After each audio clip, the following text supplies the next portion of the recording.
திரு சம்பத்குமார், இங்க தனிப்பட்ட முறையில் இங்க யாருக்கும் எந்த தகராறும் கிடையாது, வாய்க்கா தகராறு எல்லாம் கிடையாது. ஆனா அதே நேரத்தில் ஆட்சியாளர்கள் அப்படிங்கிற முறையில் கேள்வி கேட்கணும் அப்படிங்கிற அடிப்படையிலிருந்து ஒரு அரசியல் கட்சியா ஒரு கட்சி தலைவரா கேள்வி கேட்கணும் அப்படின்னு சொல்றீங்க. ஆனா அது முழுக்க முழுக்க விமர்சனங்களாகவே இருக்கிறது, மாறாக ஆக்கப்பூர்வமான கேள்விகள் இல்லை, அது தரவுகளுடனான கேள்விகளாக இல்லை அப்படிங்கிற குற்றச்சாட்டை முன்வைக்கிறாங்க. அதாவது மற்ற கட்சிகளில் அதனுடைய தலைவர்கள்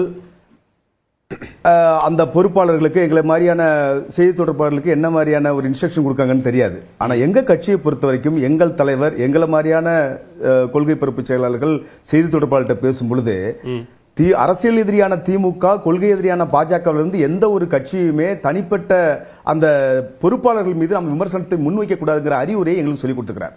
ஒரு கட்சியினுடைய கொள்கைகளை, அவர்களுடைய செயல்பாடுகளை, அவர்கள் அதிகாரத்தை கையில் வைத்துக் கொண்டு மக்களுக்கு எதிராக அதிகார துஷ்பிரயோகங்கள் செய்வதை விமர்சனம் செய்ய வேண்டும், தனிப்பட்ட முறையில் யாரையும் விமர்சனம் செய்யக்கூடாது என்கின்ற ஒரு கற்பிதத்தை எங்களுடைய தலைவர் கற்றுக் கொடுத்திருக்கிறார். அந்த அடிப்படையில் தான் நாங்கள் எல்லாம் பேசிட்டு இருக்கிறோம். இப்ப இந்த இடத்துல உங்களுடைய கேள்விகளுக்கு எல்லாம் விடை சொல்லும் முன்னாடி அண்ணன் செந்தில் அவர்கள், செந்தில்வேலன் அவர்கள் நீங்க என்கிட்ட அறிமுகப்படுத்தும் போது அவரை நீங்க ஊடகத்துறை நண்பராக தான் நீங்க அறிமுகப்படுத்தினீங்க. ஆனா அவர் பேச்சு எல்லாமே ஒரு திராவிட முன்னேற்ற கழகத்துடைய செய்தி தொடர்பாளர் மாதிரி தான் பேசுகிறார். ஆனா அவர் பத்திரிகையாளர் செய்தி ஒருவேளை திமுக சார்பு பத்திரிகையாளர்னு வச்சுக்கோங்களேன். ஆனா அவர் ஆரம்பிக்கும் போது பேசிய வார்த்தை இல்லைங்க சார், சரி பத்திரிகையாளர் வச்சுக்குவோம். அது என்ன நாகரிகம் இல்லாமல் பேசினார், நாகரிகத்தை கற்றுக்கொண்டு வரணும் பேசுறாரு அப்படின்னா இது இப்படி பேசுவதுதான் நாகரிகமற்ற செயலாக நாங்கள் கருதுகிறோம். இன்றைக்கு நடந்து முடிந்திருக்கிற மக்கள் சந்திப்பு என்பது தமிழ்நாட்டினுடைய அரசியல் வரலாற்றில் ஒரு முக்கியமான மைல்கல்லாக இன்றைக்கு அமர்ந்திருக்கிறது. வெறுமனையாக தமிழக வெற்றி கழகத்துடைய அரசியல் பயணத்தில் மட்டுமல்ல, நடப்பில் இருக்கக்கூடிய தமிழ்நாட்டின் அரசியலிலே இந்த சந்திப்பு என்பது ஒரு முக்கியமான பேசுபொருளாக இருக்கிறது. ஒரு புதிய அரசியல் கட்சி என்பது தமிழ்நாட்டில் நாங்கள் களத்தில் அரசியல் இறங்கியிருக்கிறோம் சொன்னா எங்களுடைய அரசியல் பணி என்பது எதிலிருந்து தொடங்குகிறது சொன்னா, ஆட்சி அதிகாரத்தில் யார் கையில் வைத்திருக்கிறார்களோ அவர்கள் அந்த அதிகாரத்தை கையில் வைத்துக் கொண்டு எந்த விதமான தவறுகளை செய்கிறார்களோ அந்த தவறுகளை சுட்டி காட்டுவதிலிருந்து தான் எங்களுடைய அரசியல் பயணம் ஆரம்பிக்கிறது. அந்த அடிப்படையில் தான் எங்கள் தலைவர் இன்றைக்கு குற்றச்சாட்டுகளை முன்வைக்கிறார். கொள்கைன்னு பேசியிருக்கக்கூடிய திராவிட முன்னேற்ற கழகம் என்ன கொள்கையின் அடிப்படையில் செயல்பட்டு இருக்கிறாங்க, அவர்கள் கொள்ளையடிப்பதை வழக்கமாக வைத்திருக்கிறார்கள் என்பதை பதிவு செய்திருக்கிறார். இங்க அண்ணன் செந்தில் அண்ணன் ஒரு வார்த்தை சொன்னார். அதாவது அந்த குறிப்பா நான் ஒரு பேராசிரியர் என்கின்ற முறையில் அண்ணனுடைய கேள்விக்கு நான் பதில் சொல்ல விரும்புறேன்.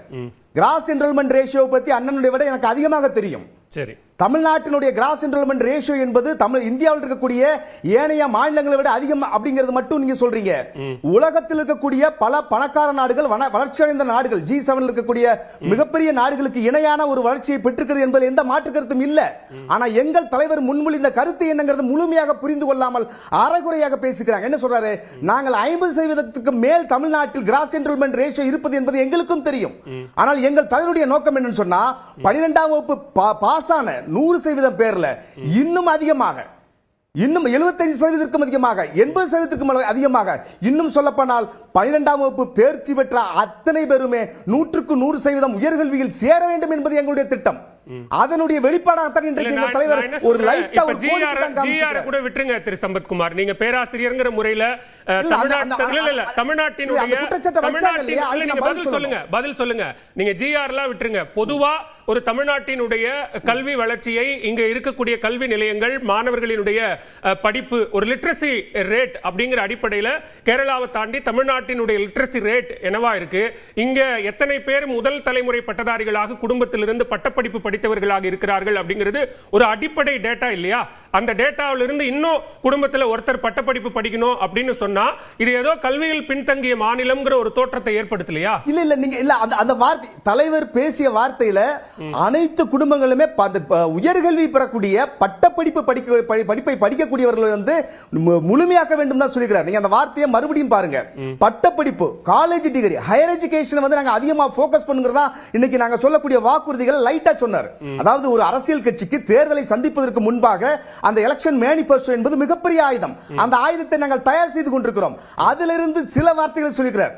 சில வார்த்தைகளை சொல்லும்போது குறிப்பா இந்த உயர்கல்வி பத்தி சொல்றாரு. வாகன வசதி, கார் கூட எல்லாரும் வீட்டுக்கு வேணும், அதுல குறைந்தபட்சம் இருசக்கர வாகனமாவது வேணும், வீடு வேணும், அவங்களுக்கு நிரந்தரமான ஒரு வருமானம் வேண்டும் இப்படிங்கறதெல்லாம் வந்து ஒரு லேசா கோடிட்டு சொல்லியிருக்கிறார்.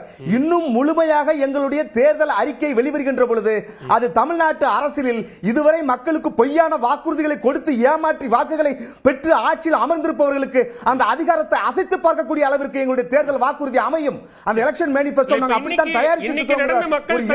ஒரு கவனத்தை பெற்றதா இருக்கு, அரசியல் அதிர்வுகளை ஏற்படுத்தி இருக்கு அப்படின்னு சொன்னீங்க. கரூர் வரைக்கும் நடைபெற்ற மக்கள் சந்திப்பு, ஒரு பொதுவெளியில நடைபெற்ற ஒரு மக்கள் சந்திப்பு, நிறைய மக்கள் கூட்டம் வந்துட்டாங்க. நீங்களே கூட சொன்னீங்க நம்ம நிகழ்ச்சியில இது வந்து கட்டுக்கடங்காத கூட்டம் அப்படின்லாம் சொன்னீங்க. இன்னைக்கு ஏன் மக்கள் சந்திப்பு ஒரு உள்ளரங்க நிகழ்ச்சியாக வெறும் 2000 பேரோட எந்தவித ஆரவாரமும் இன்றி ஒரு 70 கிலோமீட்டர் தூரத்தை சரியான நேரத்தில் கடக்க முடிஞ்சு, சரியான அளவுல திட்டமிட்டு தகரமெல்லாம் அடிச்சு எப்படி திட்டமிட்டு நடத்த முடிஞ்சது? சார், இப்பவும் மக்களை போய் சந்திப்பதற்கு எங்கள் தலைவர் தயாராக இருக்கிறார். சேலத்துல வந்து அதுக்கான அனுமதி கேட்டு கொடுக்கல. ரெண்டாவது, இன்னைக்கு நடப்பு என்னன்னு உங்களுக்கு நல்லா தெரியும். இன்னும் அந்த ஸ்டாண்டிங் ஆர்டர் வந்து கோர்ட்ல இருந்து வெளியே ஆகல. எப்படி வந்து ஒரு அரசுக்கு இது தமிழக வெற்றி கழகத்துக்கு மட்டுமான விதிமுறை கிடையாது.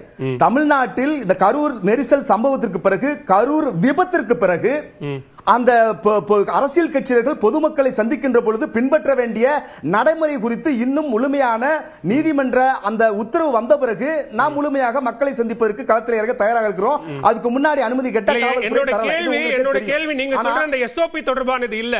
இப்படியான ஒரு நிகழ்ச்சியையும் தாவேக்கவா நடத்த முடியும் என்று சொன்னால் அப்ப அந்த நிகழ்ச்சிகளை ஏன் அப்படி நடத்தினீங்க அப்படிங்கிற கேள்விதான் அதனுடைய அர்த்தம். இல்ல, எல்லா நிகழ்ச்சியுமே நீங்க சார் நீங்க உள்ளரங்கள் நடத்தினா என்ன சொல்லுவீங்க? மக்களை வர வச்சு நடத்துறாங்கன்னு சொல்றீங்க. வெளியில வரல அப்படின்னு சொல்லும்போது எஸ்ஓபி ப்ரொசீஜர் இன்னும் இம்ப்ளிமெண்ட் ஆகலன்னு சொல்றீங்க. ஆனா என்ன அப்படின்னா, கரூர் நெரிசல் விபத்திற்கு பிறகு ஒரு இடைவெளி ஒரு தேவைப்பட்டது. அதற்கு பிறகு அந்த மக்களுக்கு ஆறுதல் கூறின பிறகு, சிறப்பு பொதுக்குழு கூட்டம் முடிந்த பிறகு, இணைய வழியில வந்து எங்களுடைய பொறுப்பாளர்களுக்கு தேவையான பயிற்சியை கொடுத்த பிறகு இப்போ வந்து என்ன செய்யறோம்னா, ஒரு குறைந்தபட்ச மக்களை நம்மை நோக்கி வர வைக்கிறோம். போதுமான இடைவெளி எடுத்துக்கிட்டீங்க. கரூர்ல பாதிக்கப்பட்ட மக்களை கூப்பிட்டு நேரில் ஆறுதலும் சொல்லியாச்சு. இப்படி ஒரு மக்கள் சந்திப்பும் நடத்தியாச்சு. இன்னைக்கு கூட்டத்துல கூட என்ன சொல்றாருன்னா, நான் கரூர் பத்தி பேசுவேன் அப்படின்னு எதிர்பார்ப்பீங்க, அதை பத்தி அப்புறம் பேசலாம் அப்படிங்கிறார். அப்புறம்னா எப்போ சார்? இல்ல சார், இது நான் என்ன சொல்றேன்னா, ஒரு துன்பியல் நிகழ்வை, ஒரு விபத்தை, பல காரணிகளால் அமையப்பெற்ற ஒரு இழப்பை, ஒரு இறப்பை மீண்டும் மீண்டும் பேசிக்கொண்டே இருக்க வேண்டும். அந்த ஒரு ஆறுன புண்ண சொரின்னு ஒரு கொச்சையை நம்ம கிராமத்தில் சொல்லுவாங்க, ஆறுன புண்ணை சொரிஞ்சுக்கிட்டே இருக்கணும்னு சொல்லி. அப்ப அந்த மாதிரி மீண்டும் மீண்டும் அந்த வேதனையை பேசிக்கிட்டே இருக்கணும்னு சொல்லி சிலர் எதிர்பார்க்கிறாங்க. இதன் மூலமாக ஏதாவது ஒரு மக்கள் மத்தியில நம்ம தமிழக வெற்றி கழகத்திற்கு எதிராக ஏதாவது எண்ணத்தை உருவாக்கி விடலாமா அப்படிங்கிற ஒரு சிந்தனை வரும்பொழுது நாம் அதை கடந்து போகணும்னு நினைக்கிறோம். எத்தனையோ விபத்துகள் நாம் சந்தித்திருக்கிறோம், எத்தனையோ இழப்புகளை இந்த தமிழ்நாடு சந்தித்திருக்கிறது, எத்தனையோ இறப்புகளை நாம் சந்தித்திருக்கிறோம். மற்ற விபத்துகளும் நகர வேண்டாமா? இல்ல சார், மற்ற நீங்க சொல்ற விபத்துகளும் கரூர் சம்பவமும் ஒண்ணா? நிச்சயமாக கிடையாது சார். தமிழ்நாட்டில் கூட அத்தனை பேருக்கும் நடிகர் அஜித்குமார் ஒரு வார்த்தை சொன்னார், அதுதான் நான் அந்த இடத்துல சொல்றேன். எல்லோருக்குமே பொறுப்பேற்க வேண்டிய ஒரு நிகழ்வு. ஆனால் இங்க என்ன நடக்குது அப்படின்னா, ஒட்டுமொத்தமாக பழியையும் தமிழக வெற்றி கழகத்தின் மீதும் எங்கள் தலைவர் மீதும் சுமத்த வேண்டும், இதன் மூலமாக ஒரு அவதூறு பரப்ப வேண்டும், ஒரு பழியை சுமத்த வேண்டும் சொல்லும் பொழுது தலைவர் சொல்லலையே. குறைந்தபட்சம் இன்னைக்கு கூட அதை சொல்லலையே.